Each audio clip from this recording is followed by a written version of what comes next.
ಓಂ ಸಿನಿಮಾದಿಂದ ಹಿಡಿದು KGFನ ಚಾಚಾವರೆಗೂ ಹರೀಶ್ ರಾಯ್ ಅಂದರೆ ಯಾರು ಗೊತ್ತಿಲ್ಲ. ಇತ್ತೀಚೆಗೆ ಅವರು ಹೊಸ ಸಿನಿಮಾವೊಂದನ್ನು ಒಪ್ಕೊಂಡು ಸಿಂಹರೂಪಿಣಿ ಸಿನಿಮಾದಲ್ಲಿ ಈಗ ಅವರು ಒಂದೊಳ್ಳೆ ಮುಖ್ಯವಾದ ಪ್ರಮುಖ ಪಾತ್ರದಲ್ಲಿ ನಿರ್ವಹಣೆ ಮಾಡಿದ್ದಾರೆ. ಬನ್ನಿ ನಾವು ಅವ್ರನ್ನ ಮಾತಾಡ್ಸ ಹೋಗೋಣ.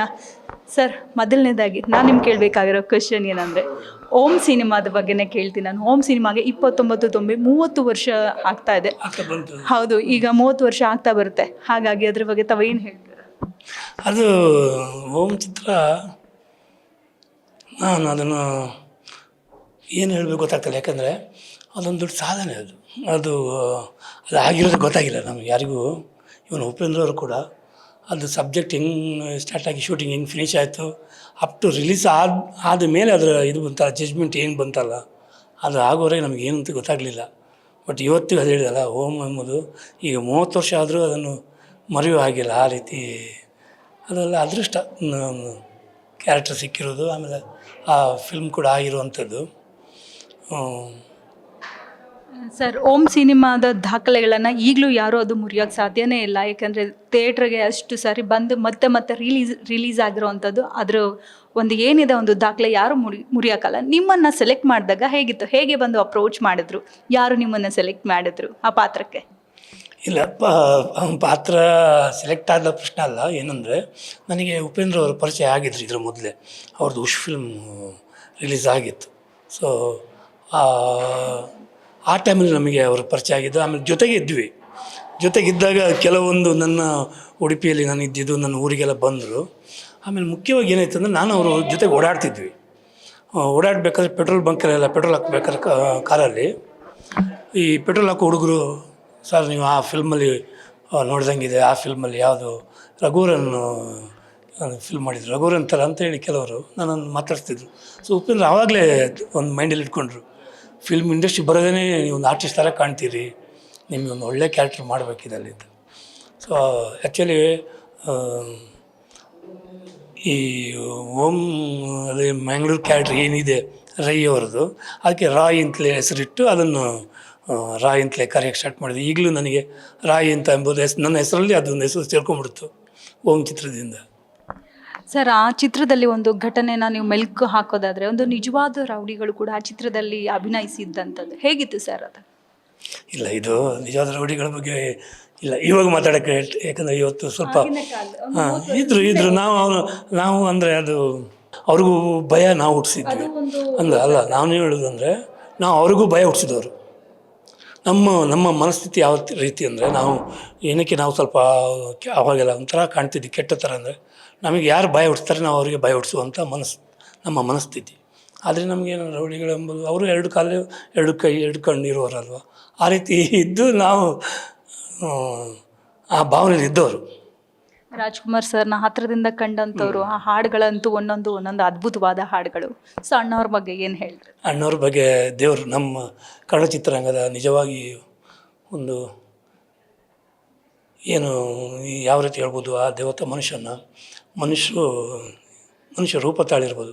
ಅವರ ಒಂದು ದೇವರ ಒಂದು ಒಳ್ಳೆಯ ಏನೇನು ಎಲ್ಲ ಗುಣ ಇದೆ ಎಲ್ಲವೂ ನಾನು, ಯಾಕಂದರೆ ಅವ್ರ ಜೊತೆಗೆ ಮನೇಲಿ ಊಟ ಮಾಡಿದವನು. ನಮ್ಮ ಪುಣ್ಯ, ನಾವು ದೇವರ ಜೊತೆಗೆ ಒಂದು ಸ್ವಲ್ಪ ದಿನ ಇದ್ವಿ ಅಂತೇಳಿ. ಸರ್, ಮತ್ತೆ ಓಂ ಥರದ ಓಂ 2 ಸೀಕ್ವೆಲ್ ಬಂದರೆ ಏನು ಅನಿಸುತ್ತೆ? ಹೇಗಿರುತ್ತೆ? ಬರ್ಬೋದು, ಬಂದರೆ ಚೆನ್ನಾಗಿರುತ್ತೆ. ಆಫ್ಟರ್ 30 ಇಯರ್ಸ್ ಆರ್ಟಿಸ್ಟ್ಗಳೆಲ್ಲ ಹೇಗಾದರೂ ನೋಡಬೇಕು. ಅದು ಶಿವಣ್ಣನ ಮೇಲೆ ಡಿಪೆಂಡು. ಶಿವಣ್ಣ ಮನಸ್ಸು ಮಾಡ್ರೆ ಆಗುತ್ತೆ. ಶಿವಣ್ಣ ಮನಸ್ಸು ಮಾಡಿದ್ರೆ ಉಪ್ಪಿ ಅವರು ಮನಸ್ಸು ಮಾಡಿ, ಶಿವಣ್ಣ ಉಪ್ಪಿ ಇಬ್ಬರು ಸೇರಿಕೊಂಡ್ರೆ ಮತ್ತೆ ಉಪ್ಪಿ ಅವರು ಡೈರೆಕ್ಷನ್ ಮಾಡಬೇಕಲ್ಲ. ಮತ್ತೆ 90s ಕಿಡ್ಸ್ಗೆ ತುಂಬ ಖುಷಿ ಆಗುತ್ತೆ. ಅದೊಂದು ಖಂಡಿತ ಮಾಡಿದ್ರೆ ಮಾತ್ರ ಒಳ್ಳೆ ಹೆಸರಾಗುತ್ತೆ ಅಲ್ಲ. ಇಂಡಿಯಾ ಲೆವೆಲಲ್ಲಿ ಓಂ ಎಂಬುದು ಎಲ್ಲರಿಗೂ, ಓಂ 2 ಎಂಬುದು ಇನ್ನೂ ಶಿವಣ್ಣನೇ ಬೇಕು. ಅದಕ್ಕೆ Shivanna main. Okay sir, KGF ಚಿತ್ರಕ್ಕೆ ಬಂದರೆ, KGF ಚಿತ್ರದಲ್ಲಿ ಚಾಚಾ ಆಗಿ ಎಷ್ಟು ಜನರ ಮನಸ್ಸಿನಲ್ಲಿ ತಾವು ಉಳ್ಕೊಂಡಿದ್ದೀರಾ? ಈಗ ತಮ್ಮನ್ನು ಯಾವ ಥರ ಈ ಟ್ರೆಂಡಲ್ಲಿ ಏನಂತ ಯಾವ ಥರ ಗುರುತಿಸ್ತಾರೆ ತಮ್ಮನ್ನು ಈಗ? ನಾನು ಯಶ್ ಅವ್ರ ಹತ್ರ ಒಂದು ಮಾತು ಹೇಳಿದ್ದೆ ಅವತ್ತು. ಓಂ ಆದಮೇಲೆ 25 ವರ್ಷ ಆಗೋಯ್ತು. 25 ವರ್ಷ ನಂತರ ಮತ್ತೆ ನಾನು ಸೇಮ್ ಒಂದು ಅದೇ ಥರದ ಹೆಸರು, ನನಗೆ ರೋಲ್ ಚೇಂಜ್, ವಿಲನ್ನಿಂದ ಚಾಚಾ ರೋಲ್, ಸಪೋರ್ಟಿಂಗ್ ರೋಲಲ್ಲಿ KGF. ಇನ್ನು ಇದು 25 ವರ್ಷ ನನಗೆ ರನ್ನಿಂಗಲ್ಲಿ ಇರ್ತದೆ ಈ ಹೆಸರು ಅಂತ ಹೇಳಿದ್ದೆ. ಆವಾಗ ನಾನು ಅವ್ರಿಗೆ ಒಂದು ಮಾತು ಹೇಳಿದ್ದು, ಓಮಲ್ಲೂ ನಂದು ವೈಟ್ ಆ್ಯಂಡ್ ವೈಟ್ ಡ್ರೆಸ್, ಚಾಚಾ ರೋಲಲ್ಲಿ ವೈಟ್ ಆ್ಯಂಡ್ ವೈಟ್ ಡ್ರೆಸ್, ಎರಡೂ ಕೂಡ ಹೀರೋ ಒಂಥರ ಹೀರೋಗೆ ಸಪೋರ್ಟಾಗಿ ನಿಲ್ಲುವಂಥದ್ದು. ಓಮಲ್ಲಿ ಕೂಡ ವಿಲನ್ ಇದ್ರೂ ಅದು ಹೀರೋ ಸಪೋರ್ಟೆಡ್ ರೋಲೇ ಅದು. ಕೊನೆಗೆ ಹೀರೋ ವಿಷಯಕ್ಕೆ ಬಿಟ್ಬಿಡು ಬೇಡ ಅಂತ ಹೇಳಬೇಕಾದ್ರೆ ಅದು ಆ್ಯಕ್ಚುಲಿ ವಿಲನ್ ಸಪೋರ್ಟೆಡ್ ರೋಲ್ ಅದು ಹೀರೋಗೆ. KGF ಕೂಡ ಆ ರೀತಿಯೇ ಬಂತಲ್ಲ.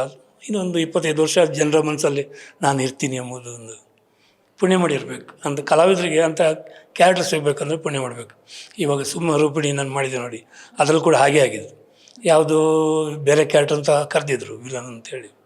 ಬಂದ ಮೇಲೆ ಅವರಿಗೆ ಅಲ್ಲಿ ಊರಿಂದ ಈ ದೇವಿ ಮನೆ ತಂದವರು, ಇವತ್ತು ನೀವು ಯಾರು ಮನೆಗೆ ಹೋಗ್ತಿದ್ರಿ, ಅವರು ಒಂದು ಟೈಮ್ ದೇವಿ ಭಕ್ತನೇ, ಅವನು ಅವರನ್ನೇ ಈ ದೇವಿ ಭಕ್ತನ ರೋಲನ್ನೇ ಮಾಡಿಸ್ಬೇಕು ಅವ್ರ ಕೈಯಲ್ಲಿ ಅಂತೇಳಿ ಅಲ್ಲಿ ಶಿಫ್ಟ್ ಆಗೋಯ್ತು ನನ್ನ ರೋಲ್. ಯಾರ್ಯಾರಿಗೆ ಹೆಂಗೆ ಶಿಫ್ಟ್ ಆಯಿತು ಅಂತ ಗೊತ್ತೇ ಆಗಲಿಲ್ಲ ಆ ರೀತಿ. ಸರ್, ಕೊನೆಯದಾಗಿ ತಾವು ಇಷ್ಟು ಆರೋಗ್ಯದ ಜೊತೆ ತಾವೊಂದು ಫೈಟ್ ಮಾಡ್ತಾ ಇದ್ರು ಕೂಡ ತಮ್ಮಲ್ಲಿರೋವಂಥ ಒಂದು ವಿಶ್ವಾಸ ಏನಿದೆ, ಅದಕ್ಕೂ ಒಂದು ಆತ್ಮವಿಶ್ವಾಸ ಏನಿದೆ, ಅದು ತುಂಬ ಖುಷಿ ಆಗುತ್ತೆ. ಬೇರೆ ಒಂದು ಕ್ಯಾನ್ಸರ್ನಿಂದ ಪೀಡಿತರಾದಂಥ ಒಂದು ಬೇರೆ ಅವರು ಮಾನಸಿಕ ಸ್ಥೈರ್ಯನ ಹೇಗೆ ತುಂಬ್ತೀರಾ? ಕೊನೆಯದ ಅವ್ರಿಗೆ ಏನು ಹೇಳ್ತೀರಾ? ಇಲ್ಲಿ ನಾನು ಏನು ಹೇಳ್ತೀನಿ ಗೊತ್ತಾ, ತುಂಬ ಕಷ್ಟ. ಕ್ಯಾನ್ಸರ್ಗಿಂತ ಕ್ಯಾನ್ಸರ್ ಮೆಡಿಸಿನ್ ಇದೆಯಲ್ಲ, ಮೆಡಿಸಿನ್ ಕೂಡ ಟಾರ್ಚರು ತುಂಬ ಕಷ್ಟ. ಜೊತೆಲಿ ಇರುವ ಸಂಬಂಧಿಕರಾಗಲಿ ಯಾರೇ ಆಗಲಿ, ಜೊತೆಲಿರೋರು ಮಾನಸಿಕ ಸಪೋರ್ಟ್ ಮಾಡಬೇಕಾಗುತ್ತೆ, ಬಟ್ ಮಾಡಲ್ಲ. ಈ ಸಂಬಂಧ ಎಂಬುದೆಲ್ಲ ಹೇಳ್ತೀವಿ, ಇಂಥ ಟೈಮಲ್ಲಿ ಯಾರು ಮಾಡಲ್ಲ. ಬಟ್ ಪುಣ್ಯ ಮಾಡಿರಬೇಕು. ಏಕೆಂದರೆ ನನಗೆ ಸಪೋರ್ಟ್ ಸಿಕ್ತು ಹೆಂಗೆ ಅಂದರೆ, ಜನರ ಒಂದು ಆಶೀರ್ವಾದ ಸಿಕ್ತು, ಜನ ಸಪೋರ್ಟ್ ಮಾಡಿದ್ರು. ಆಮೇಲೆ ಯಶ್ ಅವರು, ದರ್ಶನ್ ಅವರು, ದುನಿಯಾ ವಿಜಿ, ಪ್ರೇಮ್, ಇನ್ನು ಕೆಲವು ನಟರು ನನಗೆ ಒಂದು ಸಪೋರ್ಟಾಗಿ ಬಂದು ನಿಂತರು.